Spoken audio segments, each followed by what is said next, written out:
নমস্কার বন্ধুরা, সকাল সকাল আমি আমার লাঞ্চ বক্স রেডি করার ভিডিও নিয়ে আপনাদের কাছে হাজির হলাম।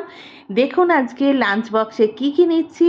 সকালবেলায় করেছি গরম গরম পরোটা আর করেছি একদম গরম গরম চিকেন চানা মশলা, সঙ্গে আছে বিশুদ্ধ পানীয় জল। হ্যাঁ, চিকেন চানা মশলাটা যখন করছি তখনই ভাবছি আমি রেসিপিটা আপনাদের সঙ্গে শেয়ার করব। হ্যাঁ বন্ধুরা, ভেরি ইন্টারেস্টিং রেসিপি। গতকাল রাত্রেই আমি চানাগুলোকে জলেতে ভিজিয়ে দিয়েছিলাম, সেগুলো সুন্দর ফুলে গেছে। এখন প্রেসার কুকারে নিয়ে নিলাম, সাথে নিলাম 2 টুকরো আলু, 1 চামচ নারকোল কোড়া, 2টো কাঁচা লঙ্কা, 1 মুঠো কিশমিশ, 1 মুঠো খেজুর, প্রয়োজন মতো লবণ, অল্প একটু হলুদ গুঁড়ো, অল্প একটু লঙ্কা গুঁড়ো, আর দিলাম 2 চামচ মতো আদা পেঁয়াজ রসুনের পেস্ট। এছাড়া দিলাম গরম মশলা গুঁড়ো আর কাসুরি মেথি।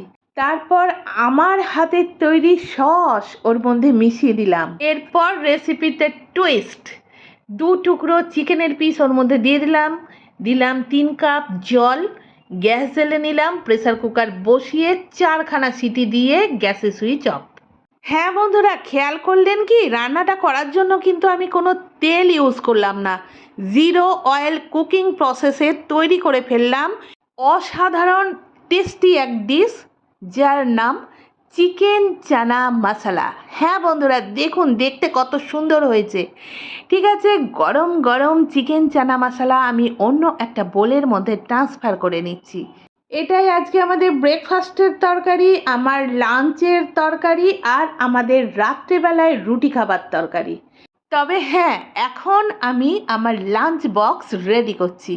চিকেন চানা মশলা নিয়ে নিলাম একটা পরোটা আর একটা পরোটা, 2খানা পরোটা নিলাম, আর মিষ্টি মুখের জন্য নিলাম 1 পিস মোহনভোগ, আর নিলাম 1 মুঠো কিশমিশ। আর এদিকে জলের বোতলও রেডি করে ফেলেছি। তো বন্ধুরা, আমার আজকে লাঞ্চ ডিশেস আপনাদের কীরকম লাগলো অবশ্যই জানাবেন। আর আজকের ঠিক এই রেসিপিটা ফলো করে বাড়িতে একদিনের জন্য হলেও বানিয়ে ফেলুন চিকেন চানা মশলা, দেখবেন দারুণ ভালো লাগছে। দেখা হচ্ছে পরের ভিডিও, ততক্ষণ টাটা।